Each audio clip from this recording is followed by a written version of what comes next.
Don't worry. I'm a professional. It's our first fight. Hey there, welcome to Sharkcast pod. Gaz and Shinazz. I'm Shinazz, he's Gaz, I'm Shinazz. We're here at the greatest place on earth, Shark Stadium in Woolooware, and there's nowhere else we'd rather be. No one else I'd rather be with. I can't say the same for him, of course. We're coming off our fourth straight win. We defeated the Cowboys here.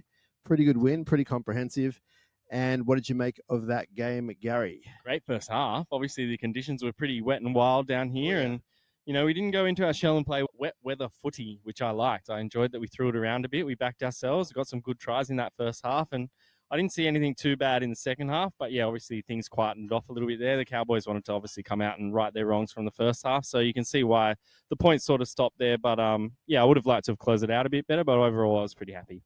Yeah, not much negativity in the second half, Gary. They had all the ball up this end, and we defended our butts off. Yeah. 2 tries from kicks, got to clean that up, but defensively pretty good. It has to be said the Cowboys didn't bring a lot to the table, but they did have a lot of possession. So they were throwing things at us. It just wasn't that vast or elaborate. But still, the guys did really good to only concede 2 tries in the second half. They were from kicks.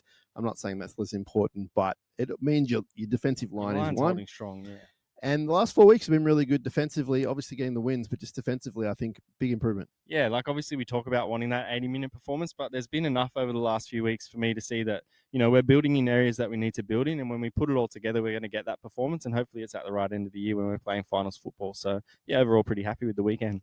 Now, we've got a huge week in Sharkland. 2 things come to mind, both of equal importance.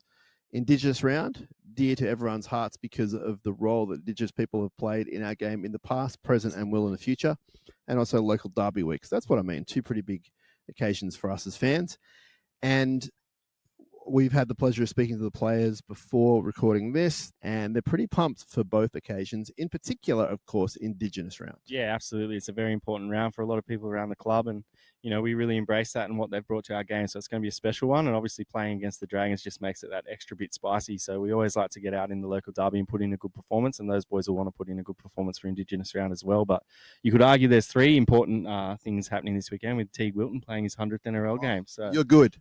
You're good, Gary Dover. 4 if you count this as a must-win game. Teig Wilton, who is one of our favourites, he will play his 100th game. He debuted against the Dragons at Cogra. I believe it was 2020. We won the game. His uncle was the coach, John Morris. So that's how far he's come in 5 seasons. He's one of our best players. He's one of our most important players. He will be a future captain at some point, I dare say. Future rep player as well. Yeah, and he's just trending so nicely, Teig Wilton. I love talking to him when we get the chance. He's just so switched on.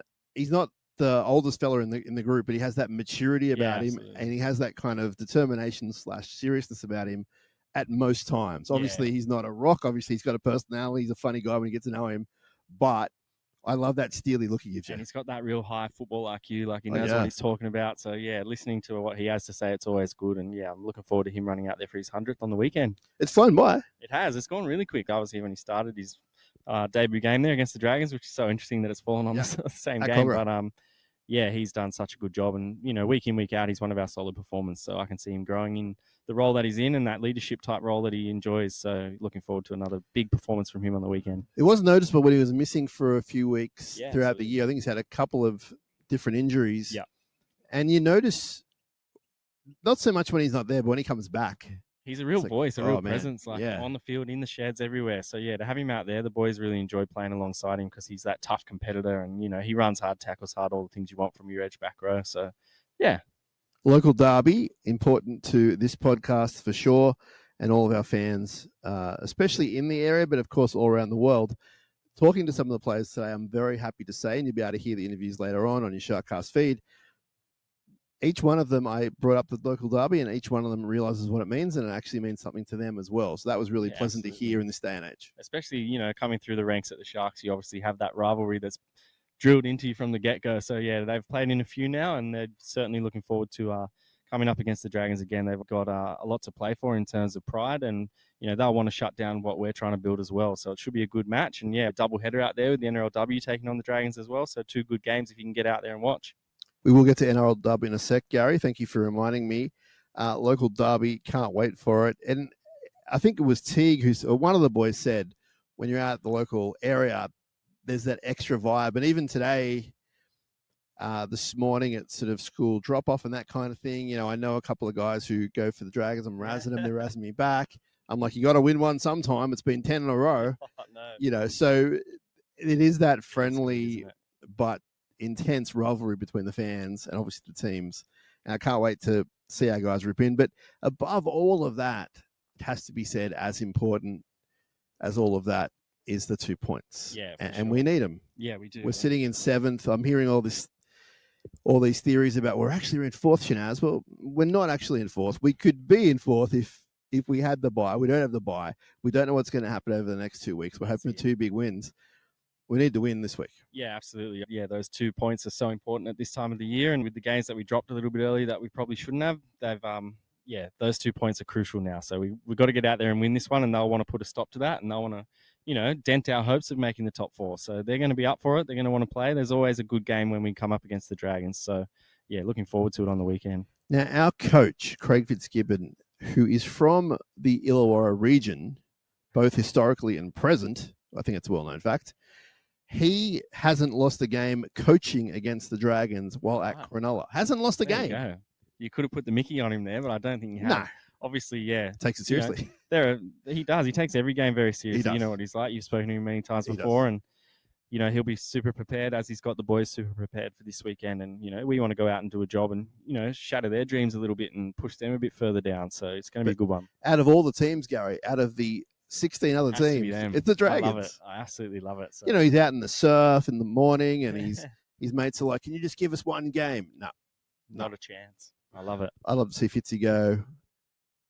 Just 100% win record against the Dragons for the rest of his career. That'd be the best. Hopefully it's a long one at the Sharks. Definitely. So we're out there 3 o'clock Cogra. Before that, as Gary said, we have NRL dub, the Sharks at the Dragons. Now, we went down to the Broncos last week at Magic Round. The conditions were even worse than what they were at Shark Stadium. Yes, very bad. Very unfortunate timing of that. But we had a lot of injuries going into the game, more injuries throughout the game. It's just been one injury after another. There are people coming back this week, which is great, but I wasn't overly surprised that we couldn't get the Bickies because of the crisis that's going on. Yeah, it's got to be some sort of record, the amount of injuries we've had over the opening rounds. Ooh. And yeah, we're a little thin on troops, but everyone that's getting the opportunities going out there and putting in their best. So it's good to see some of these young girls who have been in the squad and around the squad for the last couple of years get their chance. And when they go out there, they want to do their family and the jersey proud. So it's good to see. Strong second half. Yeah, the second half is a lot better than the first, definitely. But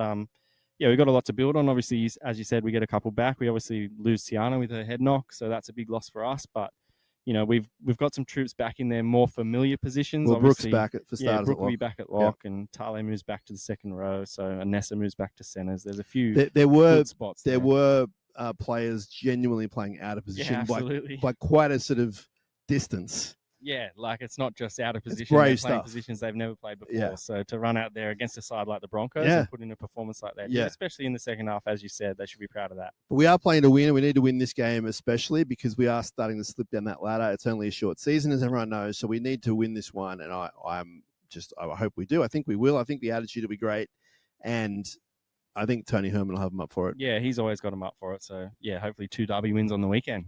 Yes, that's what we want. That's all we want is derby wins.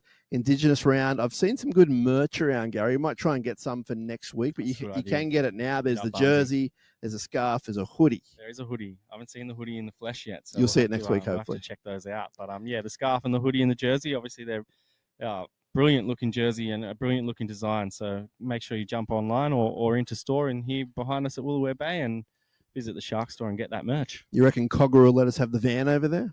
Surely. We take the van everywhere, so we'll find a spot. Even if they don't, let's just park it out the front, and I'm sure we'll get some visitors. Well, if the role was reversed, I wouldn't let them bring their merch here. Not. No way. But we're the Sharks, so we can do what we want. What we can't do is have a trainer run past someone kicking a goal, though. Stop it. That's for another show, probably. Oh, we'll my stay God. on the field for a whole set. But... Whoa, Gaz and Shinazz in trouble this week. Gary, we're looking at 1 week ahead at a time, but, there's not much further to go for the finals in both grades of NRL and NRL dub. We've got 2 more home games here at this beautiful place. We have Titans next week. Double header. And then Newcastle a little bit after that. Also a doubleheader. Yeah, so they're afternoon games. In theory, the weather should be like this. We can't promise you because last week it was a hurricane. But if it's like this, you need to get down here and just have a great time in the weather. I'm not a summer guy. You people know that. But I'm here to say I'm okay with this weather because it means good footy and big crowds. Absolutely. It's perfect footy weather, especially down here. So, yeah, hopefully the sun's out. So we do encourage you to grab a ticket before you can't. As the finals come closer, the fans tend to come out a bit more and they want to get on the roll that the Sharks will be on. By that point, we'll probably be, 5-6 wins in a row. So home games coming up. There's only 2 left. We cannot guarantee you there'll be a home final. That's a whole other controversial subject matter, which we're not getting into right now, but we will at some point, should we finish in one of those positions where you get a home game. But my point is, it's going quick. There may only be 2 home games left for this year, and you want to be at both of them. Absolutely. And the night's game is members round. It is. And lots of cool stuff happens. You can go in draws to be on the field. You can do the run out and you can toss the coin. There's and all sorts of there's a whole bunch of stuff you can do. Jump on and so if you're a member, you want an email about that. You can reply to the email and let them know what your preference is. It's sort of it's a mystery draw. It's out of a hat kind of thing. Not everyone can do it, but you have to be in it to win it. And before that, we do have the Titans game, though, and that'll be really good. Like we saw the Titans last week push Penrith to the max, and I don't know why we're talking so much about that game on this episode, but they really should have won. So the Titans are not going to be an easy game, and you'll see guys like Jaden Campbell, son of the legendary Preston, out in the flesh. So we definitely encourage you to come down here. And just looking forward to getting on that home stretch now, Gary. I can feel it in my bones. I can see it in the players' eyes. The finals. Like the season's gone so quick. So you know what that feeling's like when no footy's on and you just want it back here. So make sure you get down and enjoy these last 2 home games. But as you said, like hopefully we're on a roll come September, and I think we will be. I think we're building nicely, and where we're at and what we've been working on throughout the year, it's starting to come together. So I think once we hit those last few rounds, we'll be ready to rock and roll into the finals. And it truly pains me to say this, but go to Cogra, give them your money. It's not far. Go to Cogra, wear your colours, and in a pleasant, legal, friendly, socially accepted way, give them hell and let them know that we're there to play and get behind the team. And I can assure you when Ronaldo Militao looks up at the hill and he sees more blue than red and white, he'll be stoked and he'll run that extra bit harder. So it's a fun atmosphere over there. And as I said, it pains me to encourage you to go to that place, but I'm saying just for this derby, get out there and support the Sharks. Don't throw pies, ice creams, all that stuff they did. Don't throw pies, no. Don't throw anything. Just throw words that are not offensive in any kind of way, but will still kind of hurt. Like lolly legs when he's kicking the ball. Lolly legs, I like that. That kind of thing. It's a good one. Gary Dover, thanks for your time. Thanks for having me. How is Dolly? Yeah, she's going good, very good. So How she's old? settling into the family now, about 6 weeks old now. Oh, that's flown by 2. She's should be at university before we know it. Thanks for asking. Yeah, love Dolly, love all the Dovers. Oh, there's a bunch of too many of them. You can't even count them on one hand anymore. Hey, thanks for watching and listening to Sharkcast. We appreciate it. You can follow us on all the socials. You can subscribe, like on the YouTube, on whatever podcast platform you're on. It'll help us spread the word around the world about this great club. Appreciate everything. Gary, appreciate you. Can't wait. I've been loving lately. Yes. Sorry to cut you off. No. But people have genuinely been yelling out and saying hi to me, walking around the field, and the man wants some Sharkcast recognition and all this stuff. I don't want the recognition, but I love it. I appreciate it. It's good to get to chat to Sharks fans who love the club just as much as we do. How do you think I feel when it's like IJ Tarrant Point and I'm buying my oranges going, oh, it's pretty soft, not too soft. Hey, Sharkcast guy. I love it. So keep doing it. We do appreciate that on that note, We've got Gary. The best listeners. Yeah, we do. And we meet them here every 2 weeks. And we meet them at away games. It's really cool. So definitely come say hello to any of us. There's Kieran, there's Joshy, there's a whole bunch of us. So all the boys love it. Appreciate everything. We will talk to you all soon. Sharkcast Pod, up Cronulla. Let's win that derby.